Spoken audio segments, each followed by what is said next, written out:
Coming up next, on the spot, we're going straight to hell.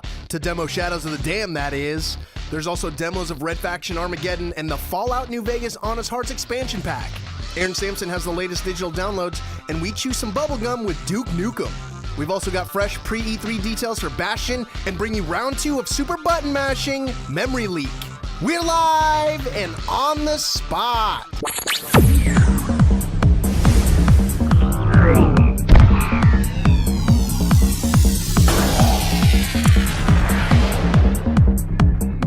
Ladies and gentlemen, welcome to the GameSpot Studios where we are live Thursday, May 26th. I'm your host, Chris Waters, and I'm joined by Kevin Van Ord. Kevin, welcome to the chair. Well, thank you. I just got in from boot camp, as you can tell. You are all adorned. Yeah. Apparently you did pretty well because you've got patches galore. Yeah.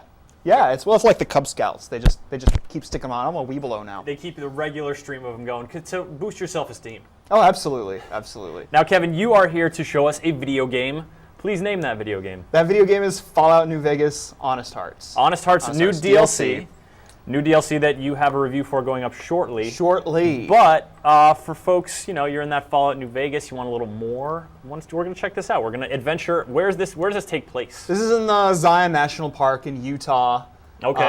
Gorgeous territory. Well, yeah, gorgeous territory. I see what you did there. You're so clever. Oh, how dare you implicate me in that pun? Yeah, but in any case, yes, we're in Utah. We've heeded the call of a caravan company that wants to head into this place, but things didn't go so well.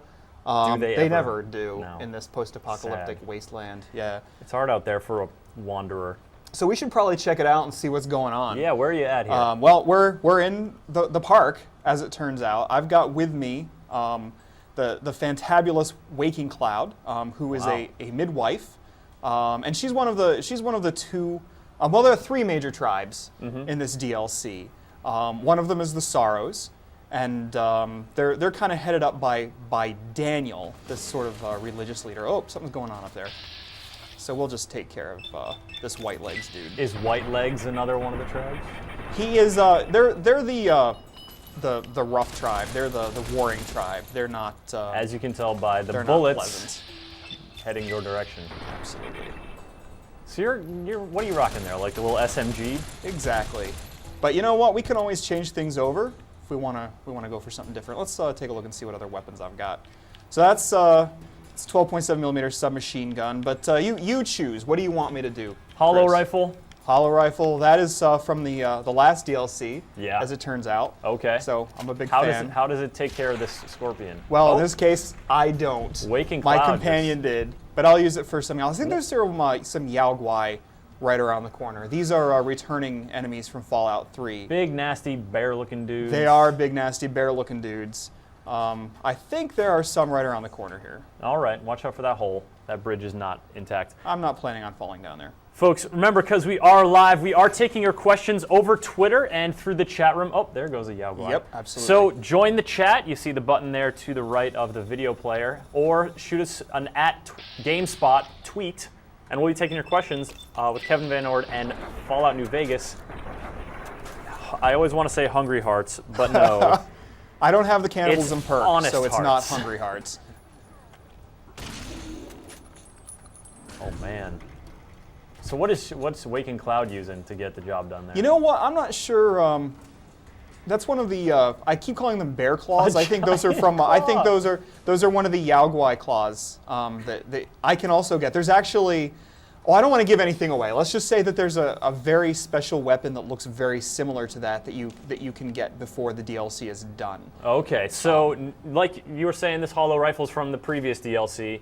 There's Honest Hearts offers new weapons. New weapons. There's a 5 level cap raise. Ooh. Which is nice. There's some new perks that come along with it.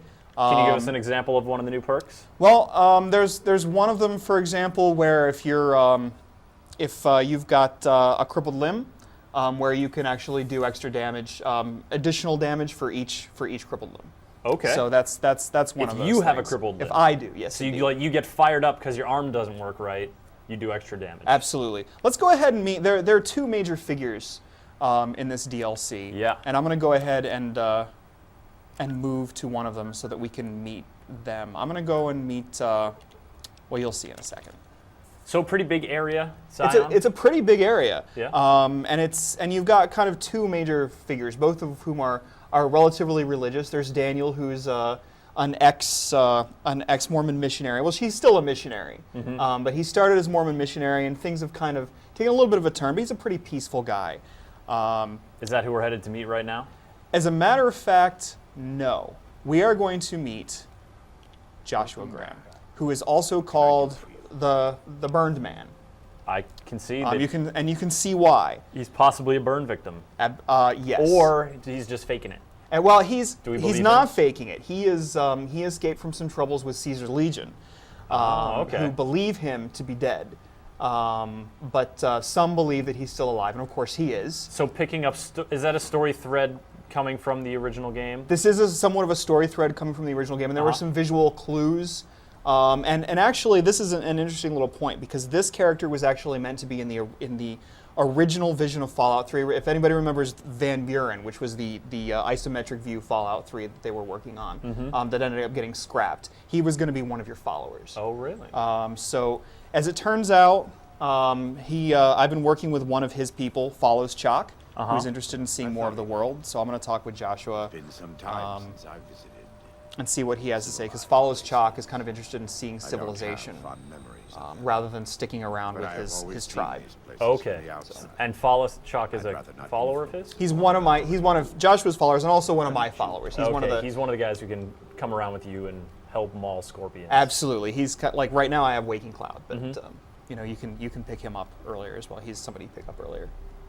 So I'm going to tell him, because I think he should leave and follow his dream. In this life, just not for me.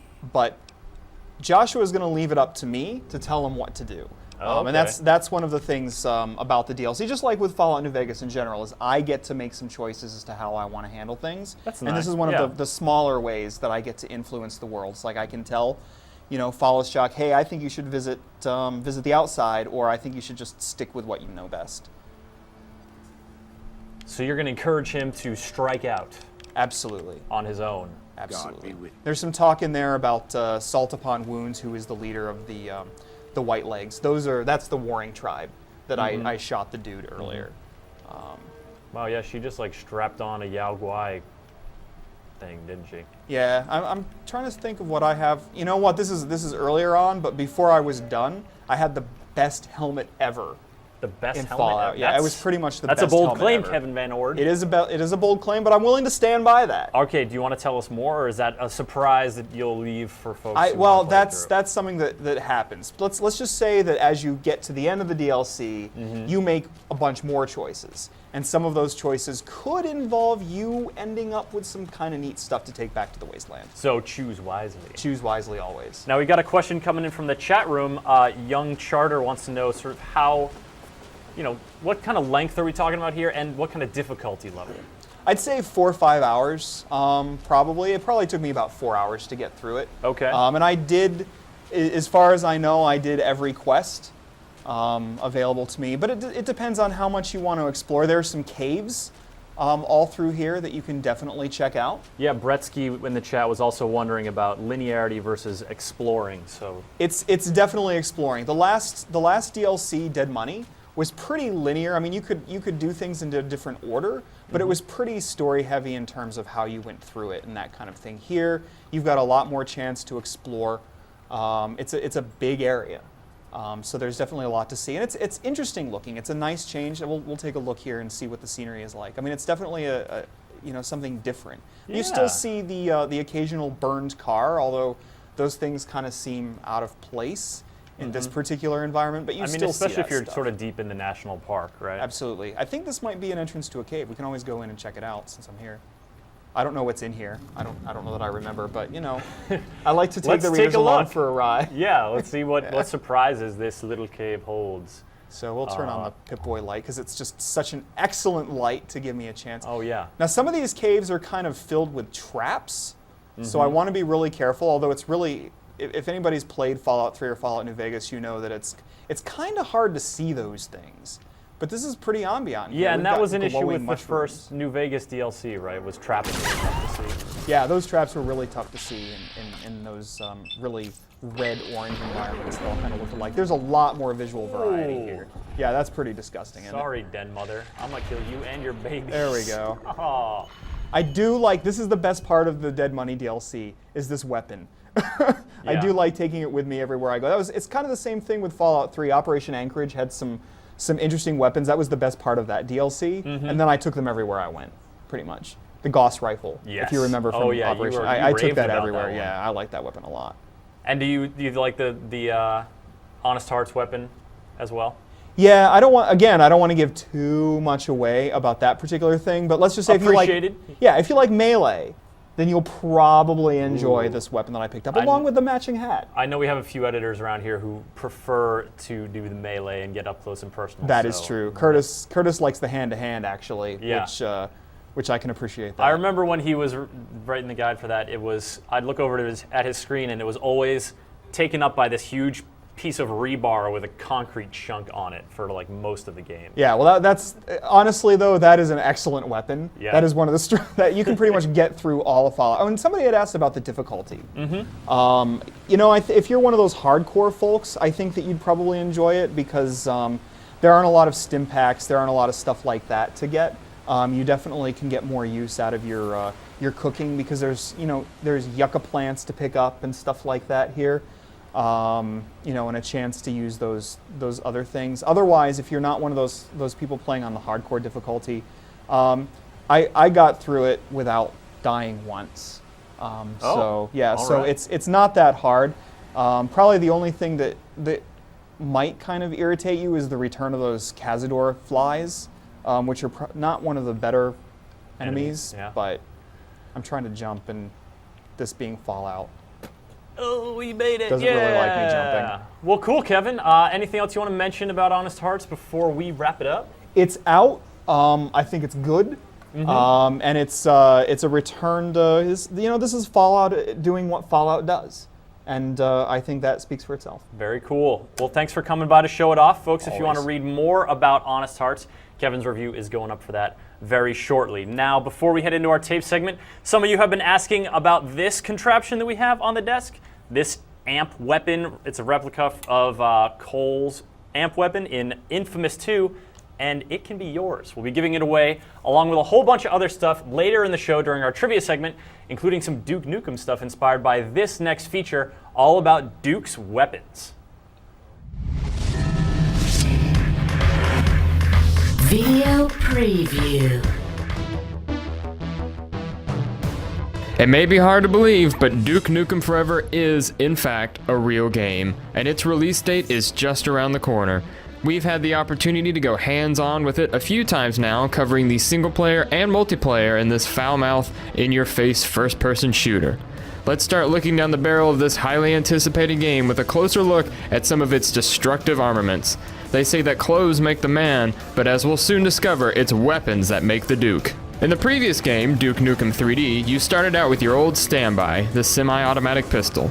This weapon could hold its own in most situations and was the Duke's trusty sidearm.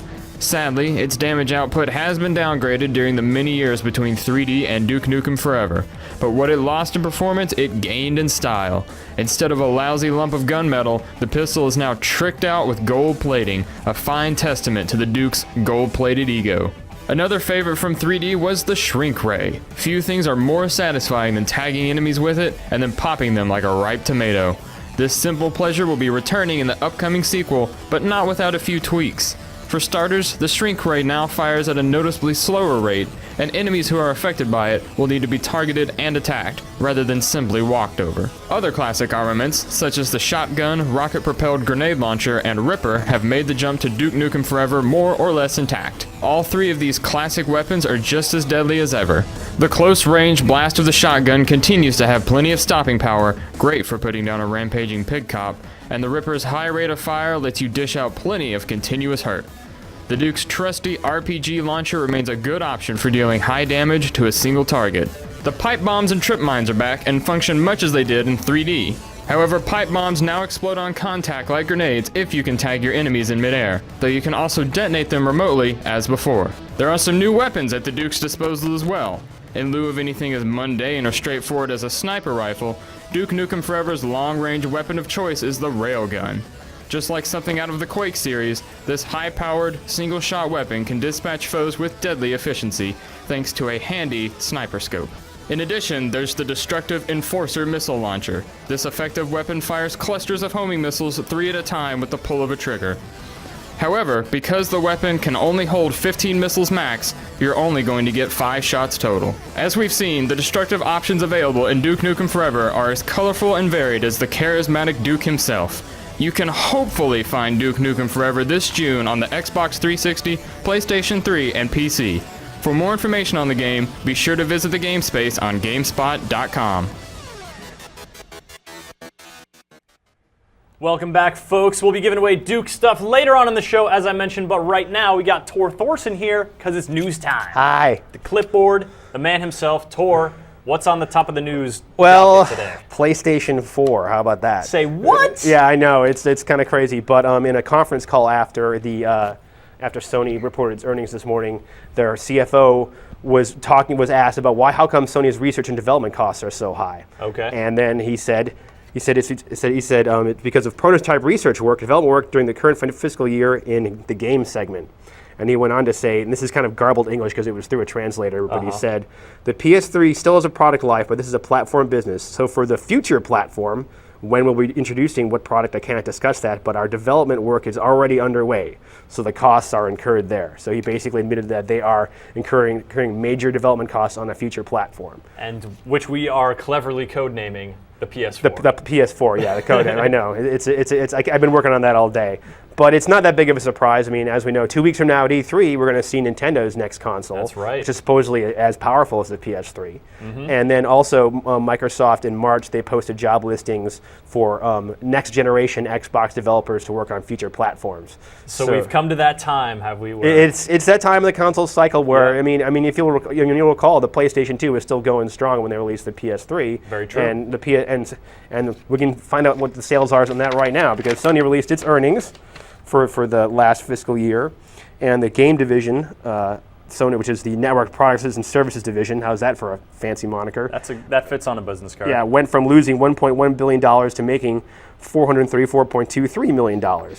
And during that year, Sony sold 14.3 million PlayStation 3s, just short of its 15 million unit goal, but up from 13 million the year prior. So it's still going.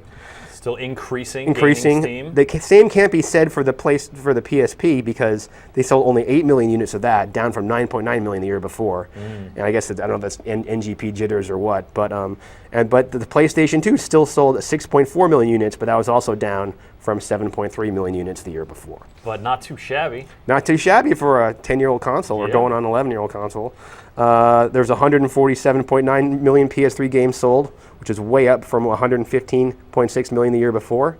PSP game sales also were up climbed from 44.4 million, so 44.4 million to 46.6 million, but PS2 game sales nearly halved from 35.7 million to just 16.4 million, probably because people aren't really making PS2 games anymore. Yeah, and you got to figure the used game market for PS2 is silly. Just gigantic. Yeah.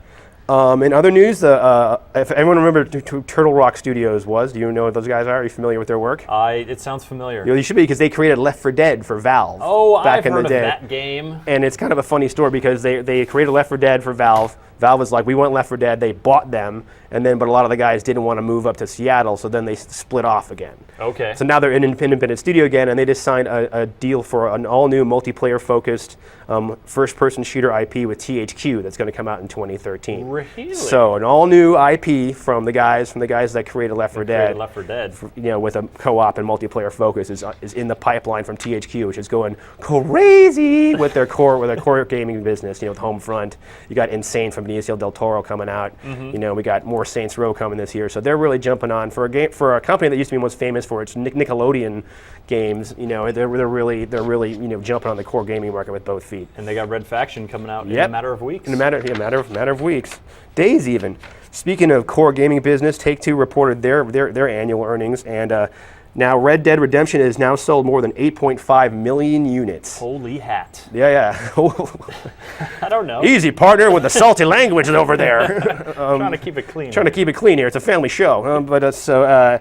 Anyway, as part of their earnings report, this is a big news, is that they have extended their employment contract with Sam Houser, Dan Houser, and Leslie Benzies, better known as the creative minds behind Rockstar Games. So that means anybody was worried they were going to jump ship and do their own thing, they're going to be a Take-Two for a long time. Okay, they got like some. Are the details of that contract? I don't know. I believe it probably involved a forklift and a pallet of money. Yeah. And so I would guess it's. I mean, those guys are. I mean, it's good. I mean, there's some of those creative guys in the business. I mean, they were behind. They helped do Red Dead Redemption, and still no word on GTA 4, unfortunately. I mean, 5, unfortunately. But some of their earnings projections were very robust and only matched years they released GTA games. So that was kind of a tacit admission. Like, yes, it'll come out in the next fiscal year. Yes, and we're expecting it to sell like gangbusters. Yes, it would.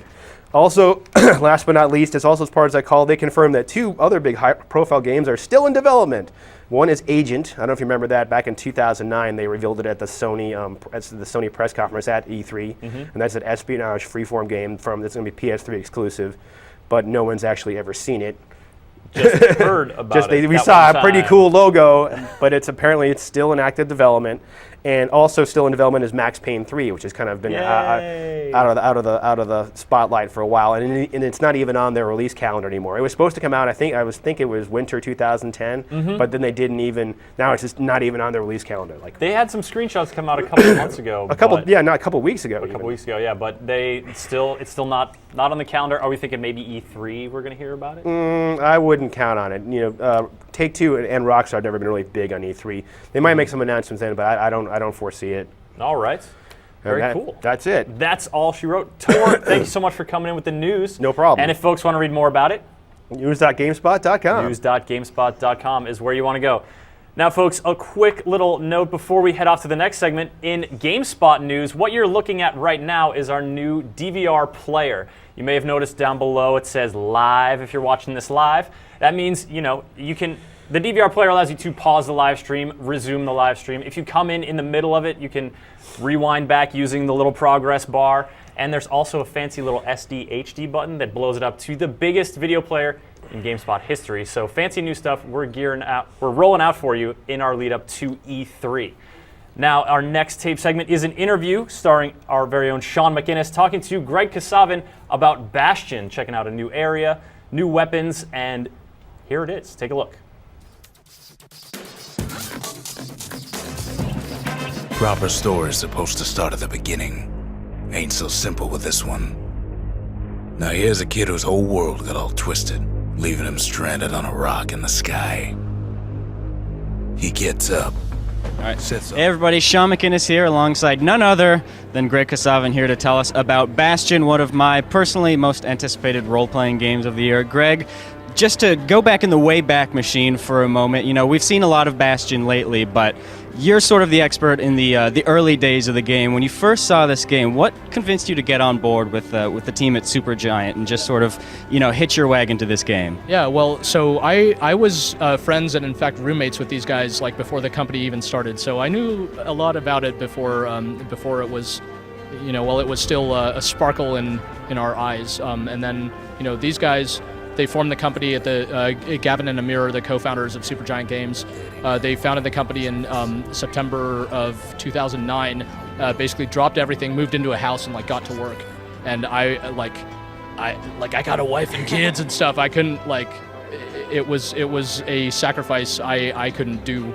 So thankfully, about a year later, we were able to reunite, and we're still close friends and everything. Because for me, it was an opportunity to realize the story that I've had in my mind and just kind of get in there and do all the stuff I've wanted to do since I got into game development and even longer. It's level design and writing and all this stuff.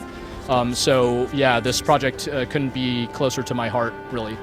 And as anybody who's ever read some of your old reviews on GameSpot, you were quite a RPG aficionado. Can you talk about how this game fits in with what you've always loved about the genre and what you've always wanted to do differently with it? Yeah, I mean, in terms of what I love about the genre, it's probably two or three things. I think it's a genre that can deliver story really well because by getting you very attached to like a fully realized world. It's a genre in which you could get really attached to the gameplay as well because you start building up, kind of investing in your character, investing in a certain play style, things like that. And it's also like RPGs, I think at their best, are like pretty big games, right? Where there's a lot to explore, there are a lot of interesting choices to make. So we try to do all that stuff, but in different ways. We did try to like distill down the RPG to the essence of a lot of those things. So it's not necessarily like you're finding, loot with like tons and tons of properties and like spending a ton of time reading. Instead, just having lots of really interesting kind of binary choices to make all along the way, and then introducing new types of choices. Having lots of mysteries to uncover and making the player feel immersed into this world that we've created. Like we miss games that try to set out and create their own new world because most stuff isn't new these days. So we wanted to kind of do it our own way and try this kind of this world of ours and see what people thought, and they seem to dig it so far. Now, people might already be familiar with the game with the previous coverage that we've done for Bastion. In fact, we had you on Today on the Spot a few months back. But you're actually showing a new demo here today. Can you talk about this new content that you're showing today and how it compares with some of the coverage that's already out of the game so far? Yeah, sure. So we are showing the prologue of the game again, which is a version of which we showed on GameSpot before. This is like sort of the fully polished and completed version of it. So there's some new like audio and stuff like that, but for the most part, it's the gateway into the game. Teaches you, you learn all about what's going on in the story and how to play and all that.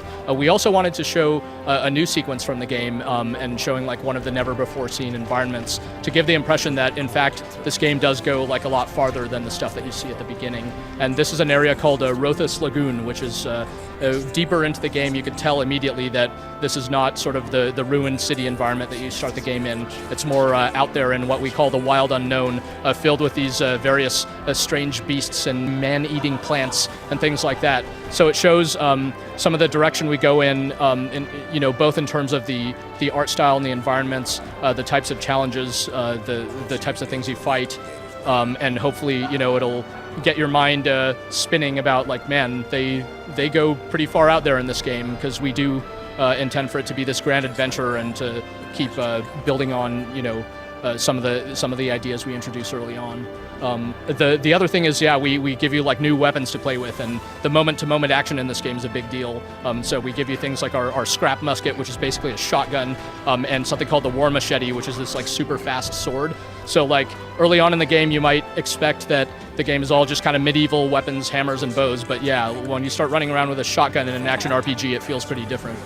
All right, Greg, sounds good. When are people actually going to be able to play with that shotgun in this RPG? Yeah, well, Bastion is nearly finished and will be out this summer on Xbox Live Arcade and then PC later this year.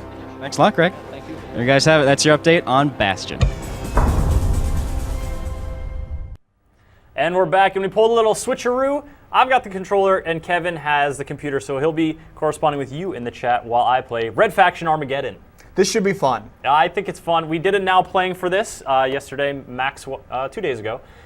One of those days. My sense of time is all out of whack. Maxwell McGee and I sat down and played through a bunch, so if you like this little look, you're going to want to back and check that out. But this game is pretty fun, and I'm going to jump right in here and kill some creepy aliens. This is going to be pretty spoiler-free. If you've been paying attention at all, you know that there are aliens in this game. I'm a little disappointed, Chris, because the first thing that happened is you took damage. So I'm not sure you're prepared. Well, I want to show you a couple different ways to dispatch aliens. There is the hammer. That one's pretty fun. Now, we know we like the hammer. It's a Red Faction standby. Uh-huh. We love our and you folks at home you folks at home who aren't actually watching this, it's totally rad. We're just having a little technical snafu that is preventing the gameplay from getting out to you. But let me show you. Kevin, what about that? Oh my God, this is rad. You don't know what you're missing, everybody in the chat. You just have no idea how great. They're aliens. Oh my God, is that a bear? Boom. Is there a bear on the screen? Yeah, okay, maybe that was a bear, but it's the only one in the game. All right. Well, you missed the barrow. Well, you missed the great stuff. So Chris, let me ask you a question. This is coming from me. This is coming from Kevin from San Francisco, California. Okay, Kevin. All right. So I know that this game is not open world, right? Yes. It's not like Red Faction Guerrilla where you have the big open world. So it's more level based, right? Yeah. It's a third-person shooter, so you have that sort of over-the-shoulder Gears of War look. Right. Yeah, or whatever, umpteen other third-person shooters. All right, now a question from me. Yes. Because I loved Red Faction Guerrilla, Yes, but you I did. also didn't care for certain things in Red Faction Guerrilla, and one of them was difficulty spikes. Oh, that you would can see go, it now. Okay, I can Oh, go. this is so awesome. No bear. Difficulty spikes? No, not an issue here. It's, Okay. it's a nice ramp up of difficulty. Now, here's another thing I want to show you folks. It's called the magnet gun. Here I attach one end to this bad guy who's trying to kill me, and I attach the other end to the ceiling, and there goes a bad guy flying up to the ceiling. Let's see, what else can we do here? I'm supposed to destroy these buildings, so let's grab a hold of this thing up here.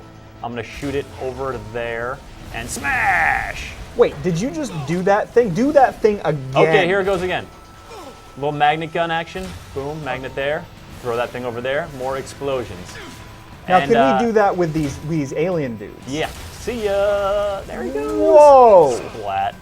Now, you can also do like a Mortal Kombat, like get over here kind of thing. And then he just comes sliding. Oh, I was hoping he was going to hit his buddy, but he didn't. Let's get his buddy over here. You come over here, and I'm going to hit you with a hammer. Okay, this red means I'm a little bit dying, so I'm just Yeah. gonna... Oh, don't do I'm that out of either. the area. I also have a force push kind of thing, which I just did to that guy. And I can also hop in this giant mech. Now this is something we did not show during the now playing. And this is like a nice little mech. Walks, shoots machine guns, shoots rockets. This little pod is where those aliens come out of, so I wanna destroy it. The mech can also do this charge thing, which you can recklessly use to charge through buildings! Except you have to say it in that voice, and you kind of put yourself in danger. But it was totally worth it, right, guys? I hope I don't die. It's totally worth it. Question from LIM_AK, or Limac, as I'm going to now call him, or Lee Mack, who is a famous comedian that's not famous in America. In any case, he wants to know how you feel kind of about the change from the open world where you just kind of went around and destroying stuff to this more linear experience, and how does the game feel different? What do you think about that? Well, it definitely, you have less sort of freedom because it's not open world. You can't just hop in a car or turn on your jetpack and go wherever you like. But it is the thrill of destruction and a certain amount of freedom is still there. The magnet gun is really one of the big things that fuels that because you can just decide to throw guys all around. Like this guy, he's gonna live. Nope, he's dead.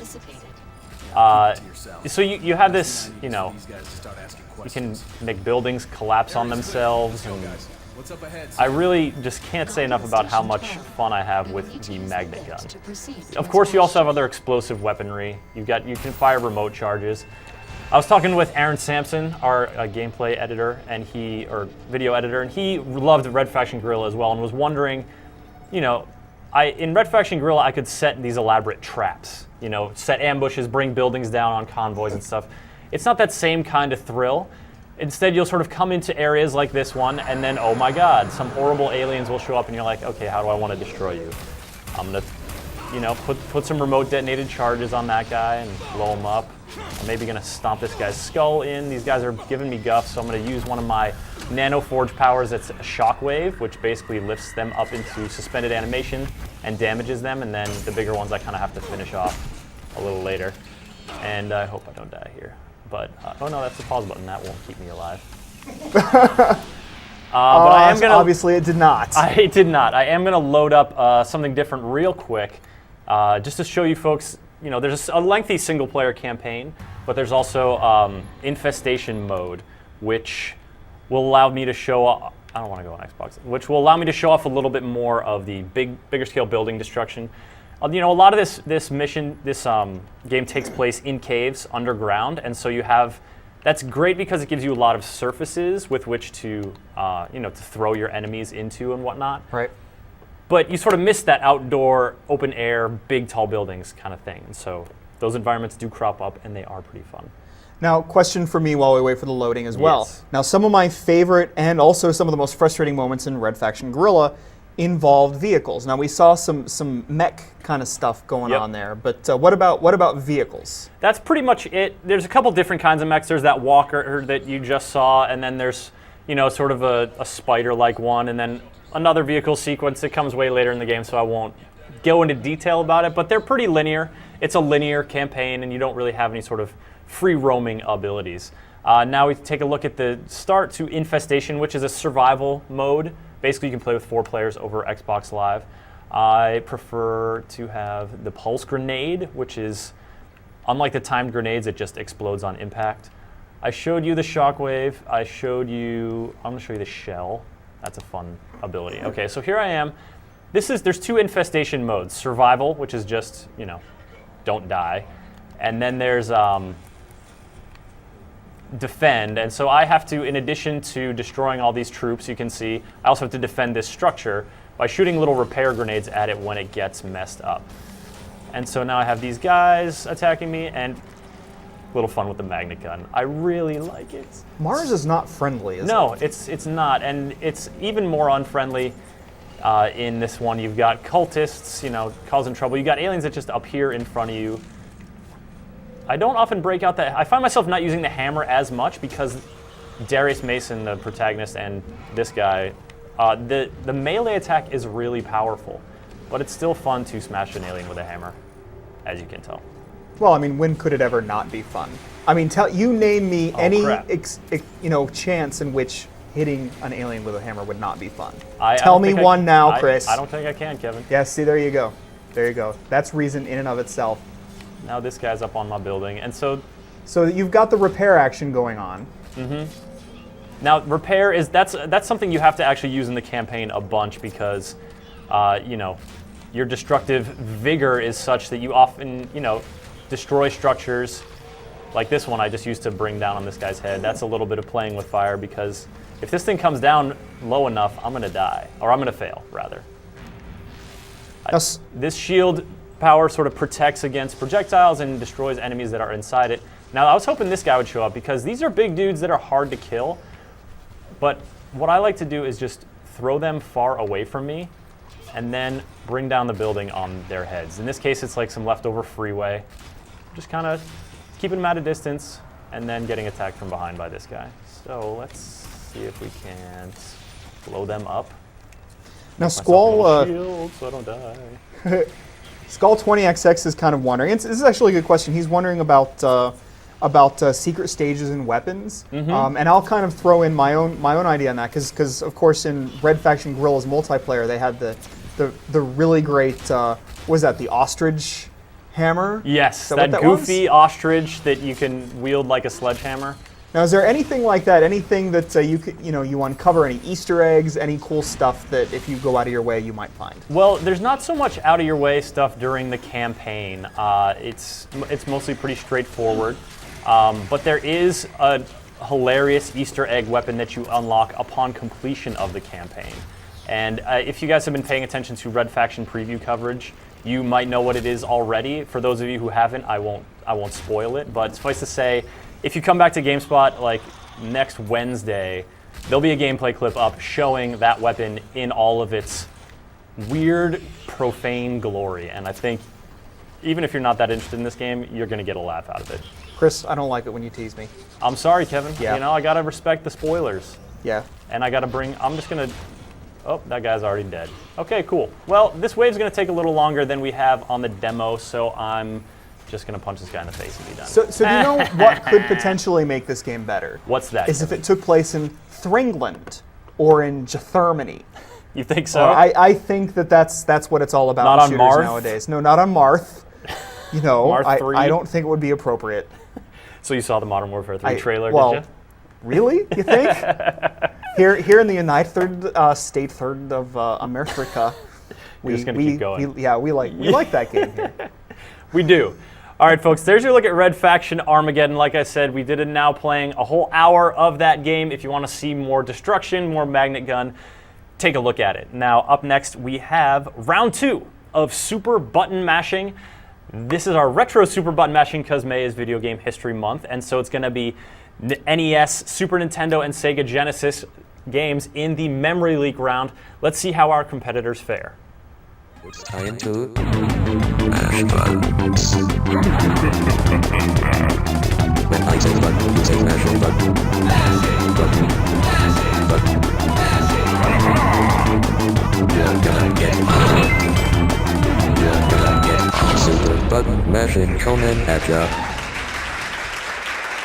Last week on Super Button Mashing, Tom McShay established his dominance, taking an early lead. But Brad Muir from Double Fine wasn't to be outdone, going on an epic run that put him just slightly ahead of Tom at the end of the round. Ricardo Torres, not to be shut out, put some much-needed points on the board. Let's see how they all do in round 2. All right, now here we are at round 2. This one's called Memory Leak. Round 2, Memory Leak. Memory Leak challenges players to identify games from a video composed of 1-second clips from a selection of 10 games. While watching the video, players will alternate guesses, with no penalty for a wrong guess, until they have successfully identified all games or until the timer has run out. Memory Leak consists of 3 rounds, each with its own selection of games based on that round's category. The first video that we're doing is the top 10 NES games. We asked NASA to compile a scientific listing of the top NES games of the era, and they sent it back to us, and this is what we have. We're just gonna run down the line, starting with Ricardo, Brad, Tom, and you guys have just a couple seconds to quickly guess one of the games shown in this montage. It's just 1 second of each game. It's very quick, rapid fire, and we're gonna see if you guys can instantaneously recognize some NES games. Oh, you guys excited? Confident? Yeah. All right, and we're off. Ricardo? Contra is correct. Top Gun. Top Gun is also correct. Super Mario Brothers. Super Mario Brothers, you guys are doing really well. Double Dribble. Wait, Oh, I'm sorry. back to Ricardo. Mega Man. Mega Man is, yes. Double Dribble. Double Dribble, that is, you guys know your games. Metroid. Metroid, yes. Tom? Back to Ricardo. Castlevania. Castlevania, yep. Bionic Commando. Bionic Commando. Ah, geez. Is it 10-Yard Dash? 10-Yard Dash, incorrect. Ricardo? Double Dragon. Tecmo Bowl. Tecmo Bowl is correct. That's all 10. We have reached all 10. There you guys have it. That was NASA's top 10 games of the NES era. Now we're just going to move forward chronologically and take a look at the top 10 games for the Genesis. Guys, are you ready? Yes. Okay. Yeah. Let's go ahead and get started. Fantasy Star. Fantasy Star. Ooh, that is technically incorrect, but close. Moonwalker. Yes, that is on here. Streets of Rage. Streets of Rage. No. Okay. Altered Beast. Altered Beast, yep. Herzog's Y. Herzog, I like you got that pronunciation correct. Good work, Tom. That is correct. Ricardo? Shinobi. Shinobi is yes. Streets of Rage 2. Streets I'm of gonna go through and sleep on yes, that is on here. Tom? Okay. Sonic the Hedgehog 2? Nope. Close though. Very close. Obviously. Sonic the Hedgehog 1. There you go. Oh. There's actually no game called Sonic the Hedgehog 1. I think he got it wrong. Whatever. Close enough. Brad? I don't know what that shooter is. I'm sorry, Brad, that is incorrect, and we have reached the end of our timer limit for the Sega Genesis round. Moving forward, it's our third and final video of the Memory Leak round. It's time to take a look at our very scientific list of the top 10 Super Nintendo games. Guys, it works the same way, and we're going to start off with none other than the internet's Tom McShay. Super Metroid. Super Metroid, that is correct. Ooh. Wait, Ricardo, yeah, you're up. Legend of Zelda, Link to the Past. That is correct. Good work, Ricardo. Chrono Trigger. Chrono Trigger, that is right, Brad. Nice work. Super Mario Kart. Super Mario Kart. Ooh, yes, that's right. Street Fighter 2. Street Fighter 2. Do you want to be more specific? Championship Edition. Well, there was like 50, but Championship Edition. I'm sorry, that is incorrect. When did you say? I think that is Super Street Fighter 2. That is correct. Super Mario World. Good work, Tom. That is correct. Ricardo? Donkey Kong Country. There you go. Okay. There we go. Secret of Mana. That is correct, Brad. Nice work. And Tom McShay? I don't know the side-scrolling one. Was it Castlevania? No. I don't know. I believe we already did. We did No. that. No. Ricardo? ActRaiser? ActRaiser is correct. Done. Nice work, Ricardo. And that brings us to the end of the third and final Memory Leak video. Tom, Brad, you guys are still doing very well. Ricardo, you're doing pretty well too. You are, like the end of the first round, you are by no means out of it. And pretty much it's going to all come down to this third and final round. It's the consolation round. Let's see who's the best at actually playing these crazy video game things. It's time to mash buttons. When I say button, you say mashing button. Button. Button. You're gonna get super button mashing coming at ya. Ladies and gentlemen, please welcome Carolyn Pettit to the stage of On the Spot. It's good to be here. How did you do? You're watching? You were able to name a good amount of those. Oh yeah, no, I know my 8 and 16-bit games. So I think if I'd been competing, I don't think McShay and Ricardo and Brad Muir would have had a chance. That's a big game. Yeah, Talking some big game. Maybe someday I will get a chance to demonstrate my knowledge. But today you will be demonstrating a different game. There's a lot more bits in it than those games. Yes. And it is called? Shadows of the Damned. I believe, as I learned at Tokyo Game Show, the correct pronunciation is Shadows of the Damned. Damn. Okay. All right. But we'll let that slide. Yeah. So it's hard out there for a demon hunter. Yes. So you play the role of Garcia Hotspur, as people who saw the demo on the show a few weeks ago will know. Mm-hmm.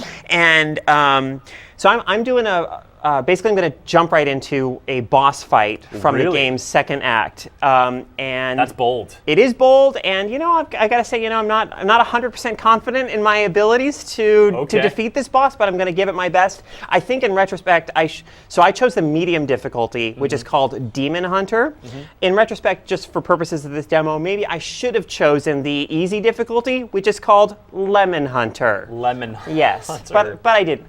So lemons make significantly easier quarry than demons, folks. Okay, so here we go. The dude is on a horseback. I'm getting worked, and he's up there. Trident in the chest. Yeah. You're shooting the horse in its the glowing red belly. Exactly.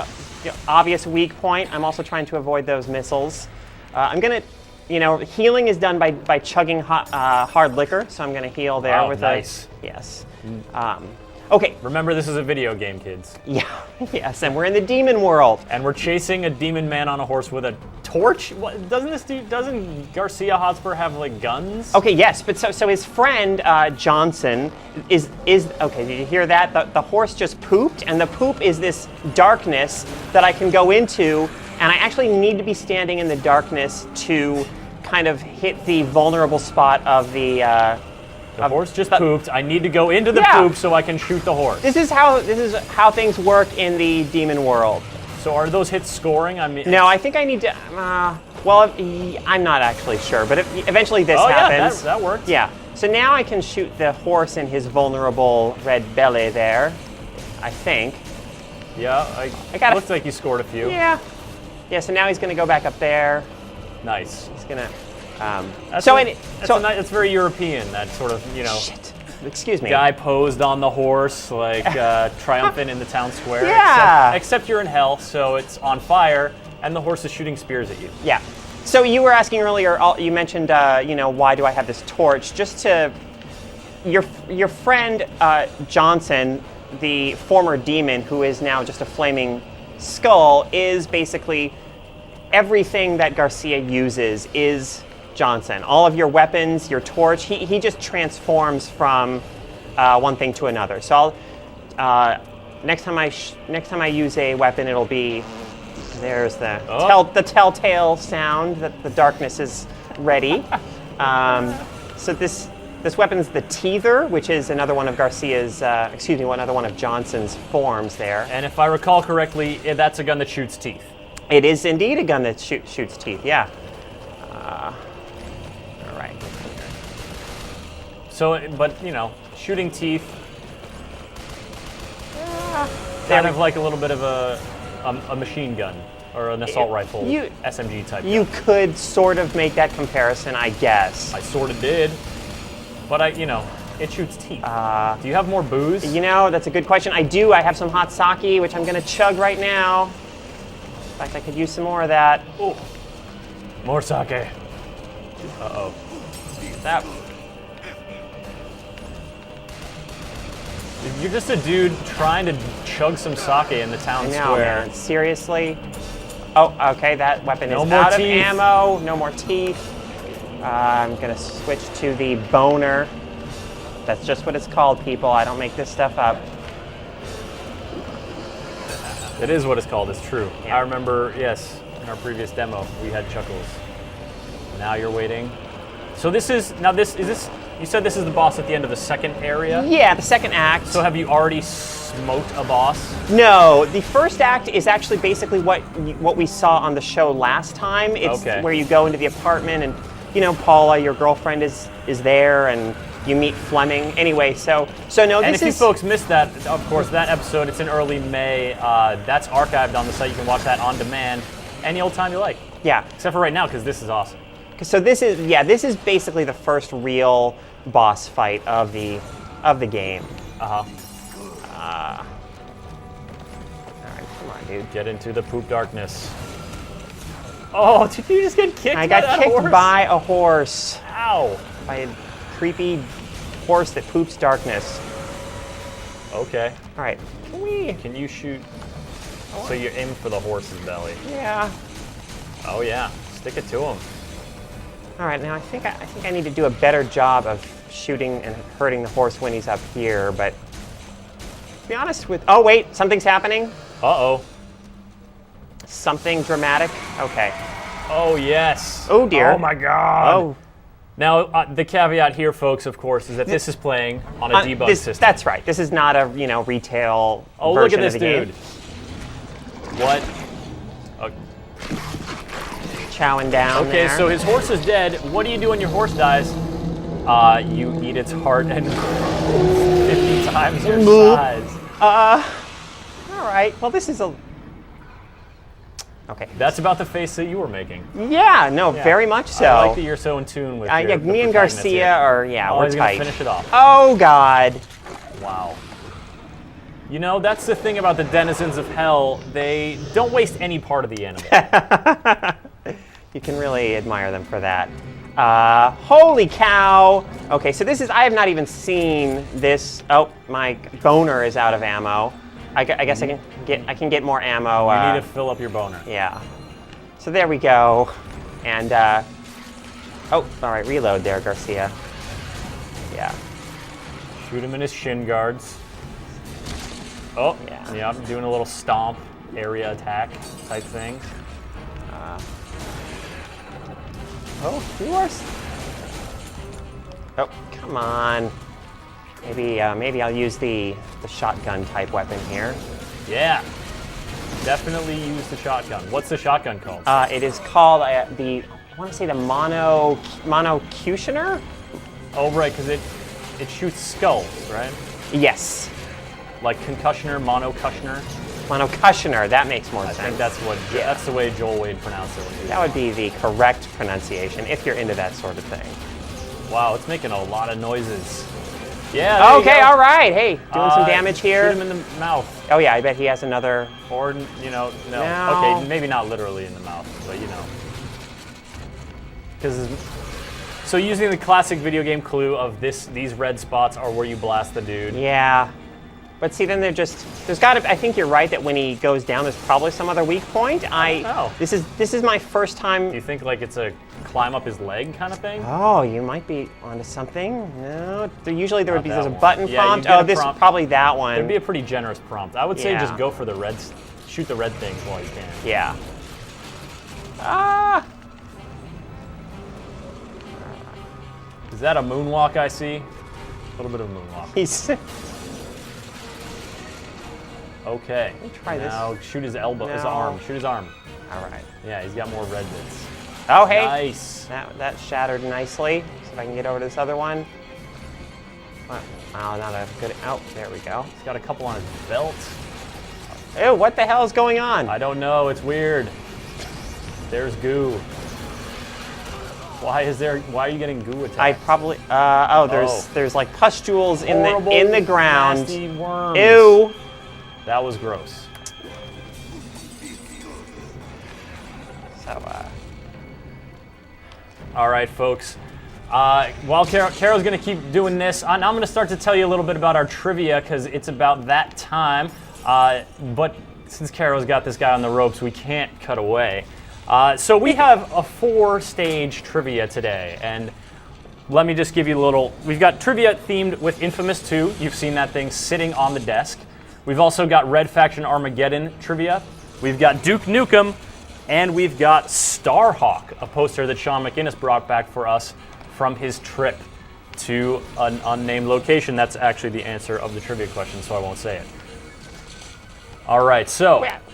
I think this is probably going to go on for a while. You think so? Yeah, he seems to be. He's got a bunch of other parts, and Yeah. you know, we'll let you folks see the dramatic conclusion of this when you play Shadows of the Dam for yourself. I think that's probably for the best.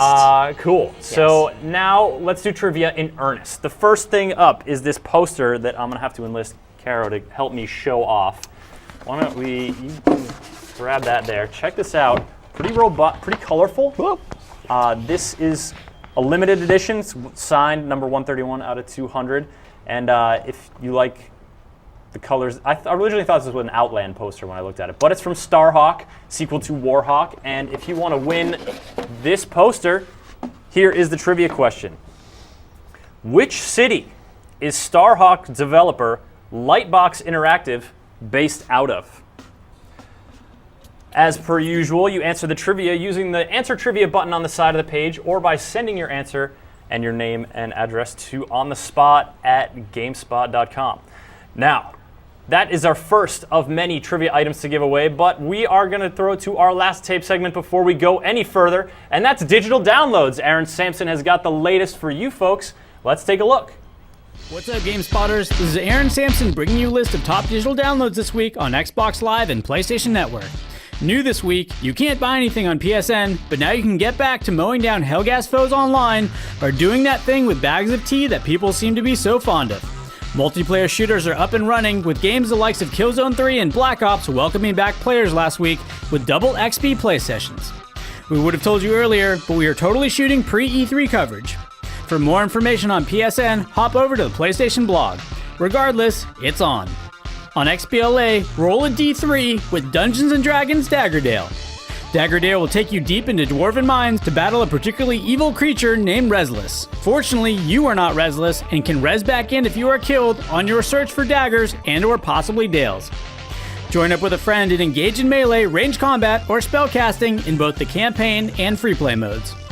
Game demos this week see the release of Halo Reach on XBL. Reach Lockdown in Editor's Choice 9.5 for superb combat, sensational multiplayer, and seamless online integration. Reach predates the timelines of other Halo titles and tells the story of the Alamo, if the Alamo were a planet and the Mexican army had been wielding gravity hammers. If you haven't heard of this Halo business, Reach would be a great place to start. Also in XBL, check out a demo for LEGO Pirates of the Caribbean, the video game. LEGO Pirates fared about as well as LEGO Star Wars The Clone Wars, securing a fair 6.5. Jack Sparrow and associates are dragged down to Davy Jones' locker by bad AI and sloppy game design. As always, the cutscenes are a delight, and flashbacks done in papercraft style add a special touch. Check out the full review by Kevin Van Ord, and rest easy in the fact that at least you get a plausible explanation for why Sparrow jumped into the Kraken's mouth to brush its teeth, which makes more sense than the film. In new DLC this week, for Rock Band 3 junkies, that biz is still going on. And Mass Effect 2 releases its interactive Genesis comic. In game trailers, the talk of the town is the trailer for Modern Warfare 3, which you will find on the XBL dashboard. And check out other videos on XBL for Gears 3, Battlefield 3, The Darkness 2, UFC Trainer, Bright 2, and Duke Nukem Forever. That's all the time we have, folks. Join us next week for our top picks of digital downloads. And we're back, and it's time to give away action figures, or, well, they're not exactly action figures. You kind of just meant to, like, pose them on this little thing for Red Faction Armageddon. We got Darius Mason here.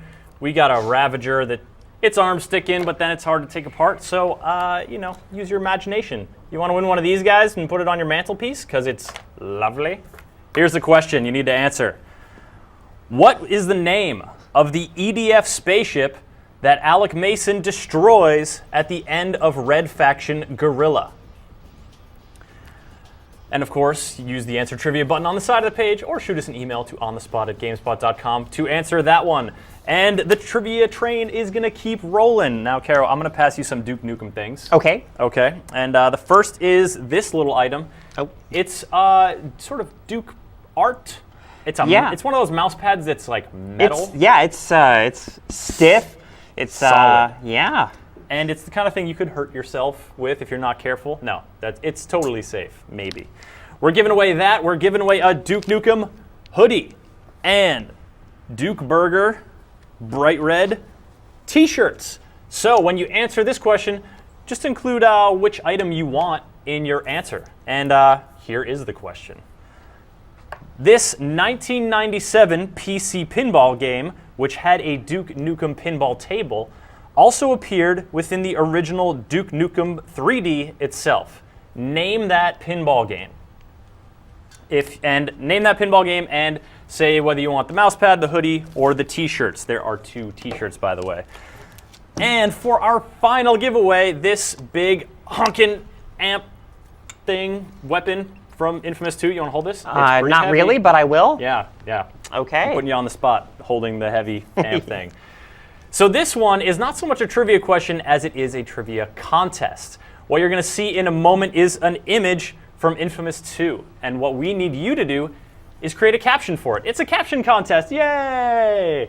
So let's put that image up, and here's what you're going to do. You have until Monday morning. Oh, it's not even an image of Infamous 2. It's an image of Jody Robinson menacing Maxwell McGee with the amp. That is hilarious. I thought it was going to be an Infamous thing. Okay, so you want to win this thing that Jody is about to bludgeon Max with? Write a caption for this image. Put that caption in the comments section of this video, and we will choose the best one. Funny, witty, poignant, dramatic. Yeah. All of these, we're looking for a wide range. We're going to see which one is the most popular, which one is the best, and we're going to choose it, and one lucky winner is going to get this amp shipped to them. Again, you have until Monday morning, Monday at 10 a.m., to leave your caption in the comments section of this video, and you could win this thing. Max hasn't been the same since Jody whacked him over the head with this. I would not recommend whacking people with it, but, We had to give it a try. Once it's in your hands, it's really out of our control. Yeah. And with that, folks, I can take that back if you're sure. ready. Yeah, Okay. I'm ready. With that, folks, we are coming to the end of our show. Now, E3 is it's like a week away, a week and a little bit. Oh, yeah, a little over a week. Next week, we are going into full E3 preparation mode. We are shipping the studio down there, all these cameras and all these lights. So next week's On the Spot is going to be pre-recorded, but still awesome because we got all this Judges Week stuff that was embargoed, exclusive announcements, new announcements and whatnot.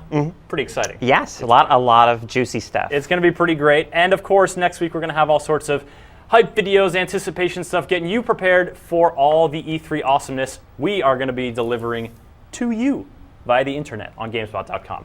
So for everyone here in the GameSpot studios, I'm your host, Chris Waters. I'm Caro Pettit. Saying thanks for watching, and we'll see you next week and then in Los Angeles. Have a good weekend.